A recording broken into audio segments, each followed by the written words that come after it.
Êtes-vous financièrement dépendant ou indépendant? Étant jeunes, nous aspirons tous à l'indépendance financière. Du coup, comment y parvenir et à quel moment y penser? Ce sont des questions que nous nous posons tous.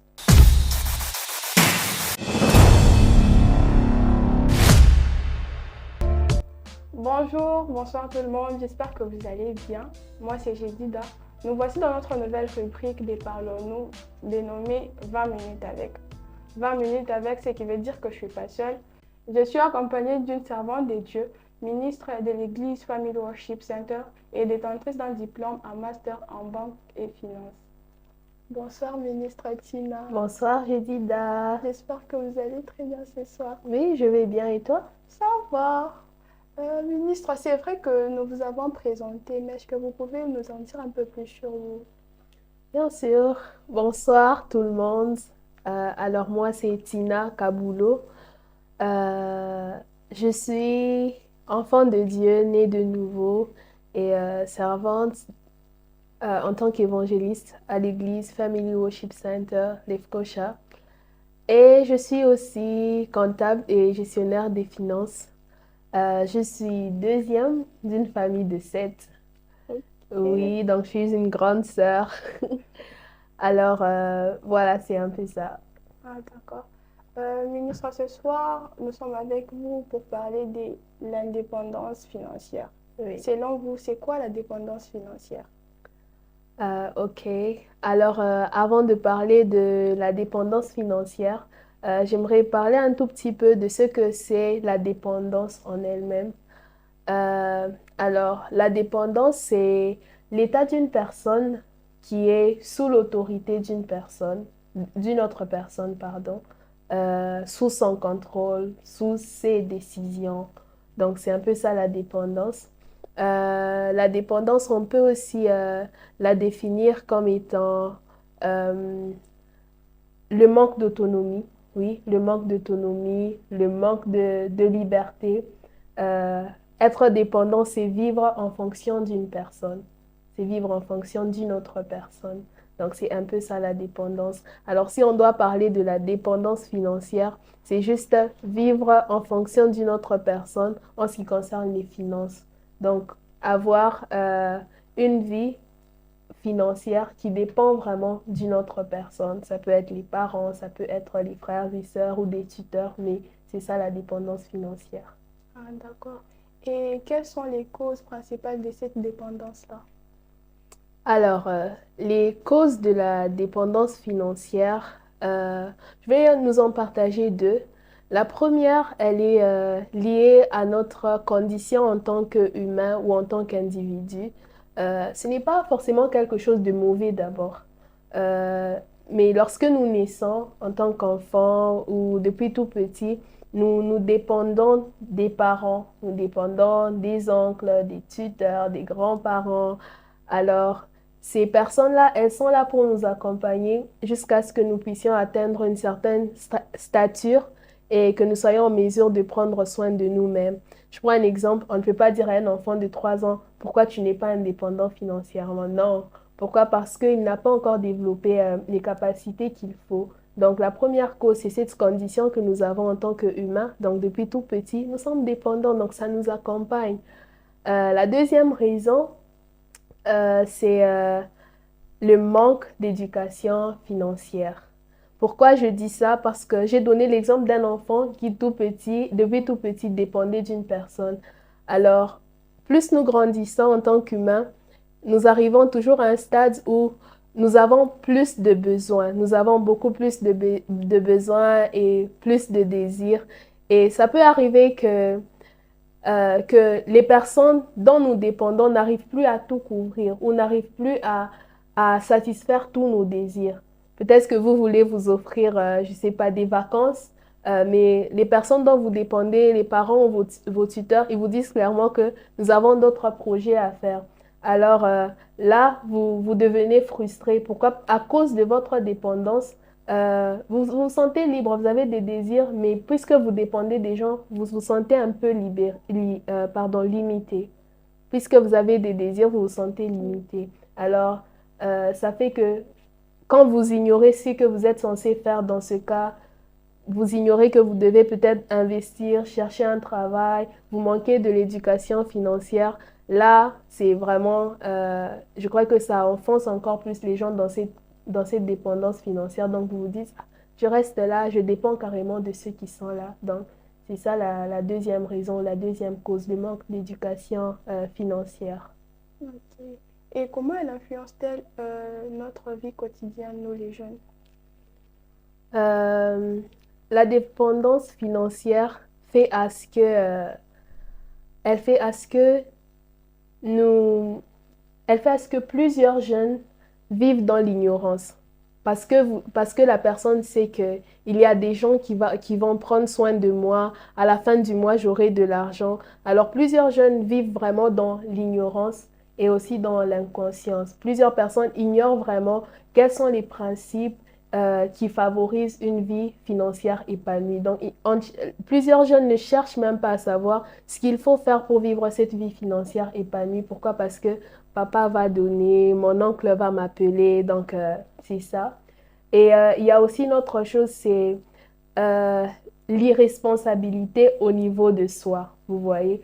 Puisque vous savez que vous aurez tout ce qu'il vous faut à un certain moment ou à la fin du mois, ou puisque vous savez que lorsque vous allez rentrer à la maison, vous aurez de quoi manger, plusieurs jeunes sont carrément irresponsables par rapport à eux-mêmes. Euh, il y a vraiment il y a vraiment absence du sens de responsabilité au niveau de soi. Donc ça, c'est aussi un autre problème, c'est une autre influence de cette dépendance financière. Et quel conseil donneriez-vous à une personne qui vise à atteindre l'autonomie financière?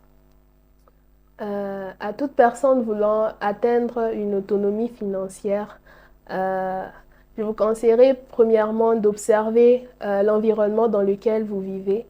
Euh, Voyez un peu la ville où vous vivez, la ville dans laquelle vous vivez, le pays dans lequel vous vivez, même juste l'environnement en général. Euh, Essayez de voir qu'est-ce qui marche en ce moment parce que vous voulez atteindre cette autonomie financière, mais vous allez l'atteindre comment? Observez un peu l'environnement dans lequel vous vivez et dites-vous qu'est-ce qui marche vraiment, vous voyez. Parce que vous pouvez vouloir travailler dans la neige, mais peut-être dans votre pays, il ne neige pas. Donc, voyez un peu ce qui marche. La deuxième des choses que vous devez observer, c'est aussi les personnes euh, qui sont en train d'émerger dans votre environnement. Vous voyez, donc, voyez un peu qui est en train de réussir, qui est en train d'avancer. Et lorsque vous regardez ces personnes, ne regardez pas qu'à la personne, mais essayez aussi d'étudier les stratégies que la personne a utilisées. Dites-vous, ah, comment est-ce que tel a fait pour réussir? Comment est-ce que tel fait pour s'en sortir? Je crois que ça va beaucoup apporter. Et la troisième personne que vous devez observer, c'est vous-même. Donc, nous devons vraiment apprendre à nous observer, à nous étudier et aussi à savoir qu'est-ce que j'aime, qu'est-ce que j'arrive à faire facilement, quels sont mes dons, mes talents, quelles sont ces choses que je peux facilement exercer. On était à la troisième personne à observer, Oui. n'est-ce pas? C'est nous-mêmes. Et la quatrième chose à faire, c'est vraiment de nous mettre au travail. Donc, après que vous avez étudié tout ce qu'il y a à étudier, mettez-vous au travail, travaillez à fond jusqu'à ce que vous puissiez voir du résultat. D'accord. Oui. Quels moyens peut-on employer pour sensibiliser les jeunes sur l'importance de l'indépendance financière? Voilà. Alors, en ce moment, je crois que je parle à nous jeunes qui sommes aussi parents de demain. Je n'aimerais pas parler aux écoles ou donner cette responsabilité à des écoles ou aux églises. Je n'aimerais pas donner cette responsabilité aux écoles ou aux églises. Euh, je pense que la meilleure manière de faire serait d'apprendre ça aux enfants en famille. Parce que si l'indépendance financière s'apprend à l'école, ça ne sera que de la théorie. Alors que l'argent, nous devons toucher ça. L'argent, ça se touche. L'argent, ça s'apprend, ça se gère. Alors moi, je pense que la gestion de l'argent ou l'indépendance financière devra s'apprendre en famille, en famille. Donc, si à notre niveau, peut-être nous n'avons pas reçu tout ce qu'il fallait, en famille, nous pouvons faire à ce que ceux qui viendront après nous puissent trouver le nécessaire, que l'on puisse leur apprendre qu'est-ce qu'il faut, qu'on leur apprenne le principe du travail, qu'on leur apprenne à aimer l'apprentissage, à travailler sur leurs dons. Donc voilà. Ok. Oui. Quels sont les défis majeurs que rencontrent les jeunes confrontés à la dépendance financière lorsqu'ils tentent de s'en libérer et quelles stratégies peuvent-ils utiliser pour les surmonter? Ok. Alors, parlons des... Donc là, nous sommes en train de parler des personnes qui sont dépendantes financièrement et qui veulent s'en sortir. Et on va essayer de parler des défis auxquels ces personnes font face. Alors, à cette question, je crois que la réponse ne sera pas peut-être applicable à tous, mais chaque catégorie de personnes va se retrouver dans une chose que je vais partager. Alors, un défi que je vais partager d'abord, c'est le manque d'opportunités et aussi le manque d'emploi dans certains milieux. Alors, il y a des personnes qui ont, par exemple, fini les études ou qui travaillaient même avant, mais qui soudain se retrouvent juste dans une situation où ils veulent bien être autonomes ou indépendants, mais ils n'arrivent pas, au fait, ils n'arrivent pas à trouver de l'emploi. Donc, c'est vraiment un défi majeur, donc le manque d'emploi et le manque d'opportunités. Euh, et comment y parvenir? Je crois que même dans un pays où le taux de chômage est à 100%, il ne manque pas une seule personne qui parvienne à trouver du travail. Donc, j'encouragerais juste les jeunes à ne pas juste se fier à tout ce qui court comme rumeur, tout ce que les gens disent, non, il n'y a pas de l'emploi, mais travaillez sur vous-même et foncez, cherchez, foncez, perfectionnez-vous dans ce que vous faites et vous finirez toujours par trouver quelque chose qui vous convient. Ça, c'était le premier problème.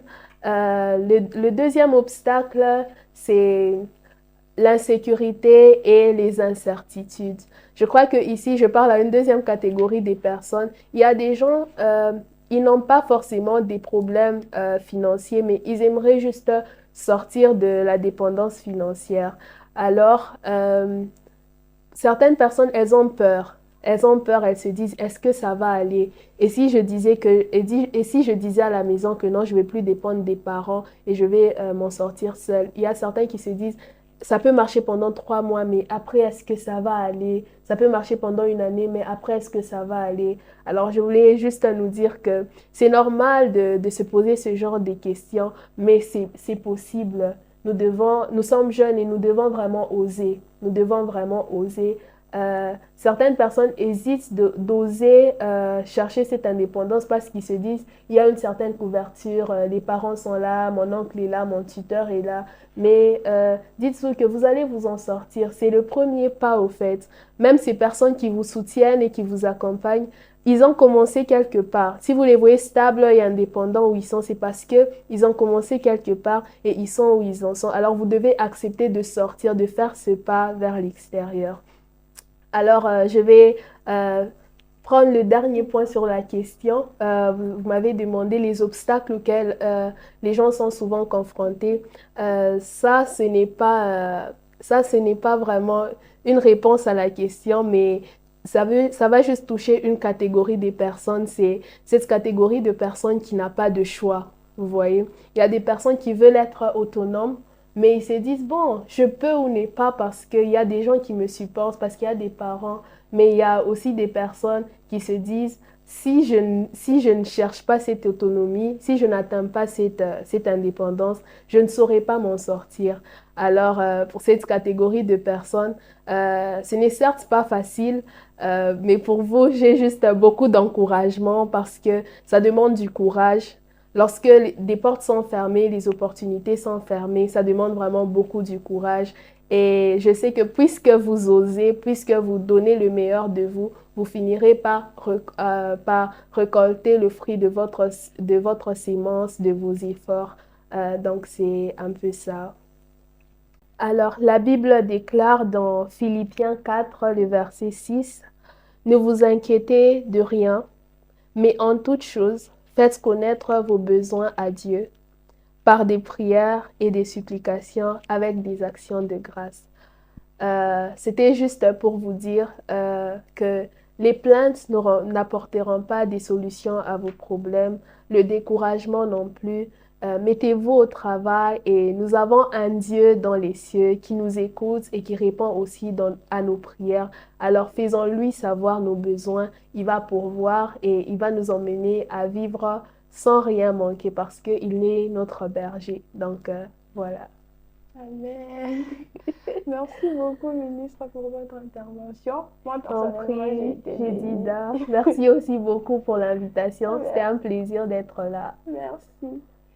Et merci aussi à vous de nous avoir suivis. Surtout, si vous avez des questions, n'oubliez pas de les laisser en commentaire, likez, partagez et abonnez-vous. Merci beaucoup et à la Merci, à la prochaine. prochaine.